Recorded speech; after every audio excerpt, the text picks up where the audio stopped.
அனைவருக்கும் வணக்கம். Trade and invest சேனலுக்கு உங்களை அன்புடன் வரவேற்கிறேன். நிறுவனம் மக்களிடம் இருந்து திரட்டிய பணத்தை சரியாக பயன்படுத்துகிறதா என்பதை எவ்வாறு கண்டறிவது என்பதை பற்றி இந்த பதிவில் பார்க்கலாம்.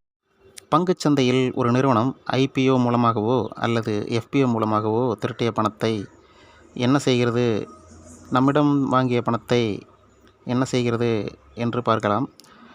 ஒரு நிறுவனத்தினுடைய பங்குகளை நாம் வாங்கினால் நாமும் அந்த நிறுவனத்தினுடைய பங்குதாரராக ஆகிறோம். அதனால் இவற்றையெல்லாம் கவனிப்பது மிகவும் முக்கியம். ஏனென்றால் ஒரு நீண்டகால முதலீட்டாளராக இருக்கும்போது அந்த நிறுவனத்தில் நாம் தொடரலாமா இல்லை வெளியேறலாமா, எதை வைத்து முடிவெடுப்பது என்றால் இந்த 5 விஷயங்களை வைத்துத்தான் முடிவெடுக்க வேண்டும். நிறுவனங்கள் வருடம் ஒவ்வொரு வருடமும் தங்களுடைய நிதிநிலை அறிக்கையை பற்றி வெளியிடுவார்கள். அதாவது ஆனுவல் ரிப்போர்ட் என்று கூறுவார்கள்.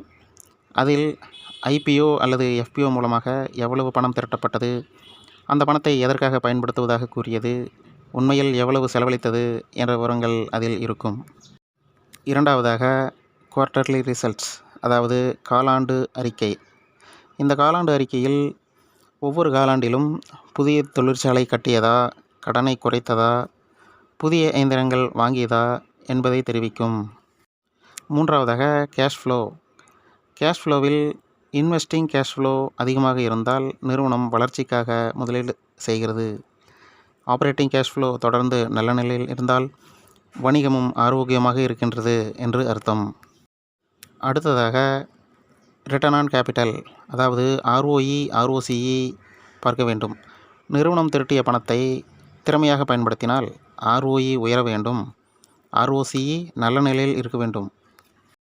அடுத்ததாக கடன். பணம் திரட்டிய பிறகும் கடன் தொடர்ந்து அதிகரிக்கிறதா அல்லது கடனை குறைத்துள்ளதா என்பதை கவனிக்கலாம்.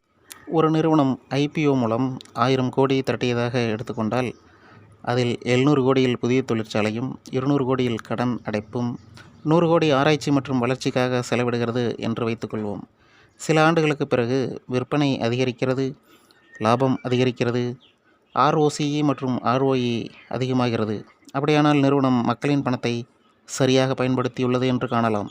ஆனால் தொழிற்சாலை வரவில்லை, விற்பனை வளரவில்லை, லாபம் குறைகிறது, பணம் எங்கே சென்றது என்பது தெளிவாக இல்லை என்றால் அது ஒரு எச்சரிக்கைக்கு அறிகுறியாக எடுத்துக்கொள்ளலாம். இதன் மூலம் நாம் அந்த நிறுவனத்தின் பங்குதாரராக தொடரலாமா வேண்டாமா என்று நாம் முடிவு செய்து கொள்ளலாம். இந்த வீடியோ உங்களுக்கு பயனுள்ளதாக இருந்தால் லைக் பண்ணுங்கள், ஷேர் பண்ணுங்கள், சப்ஸ்கிரைப் பண்ணுங்கள். Thank you friends.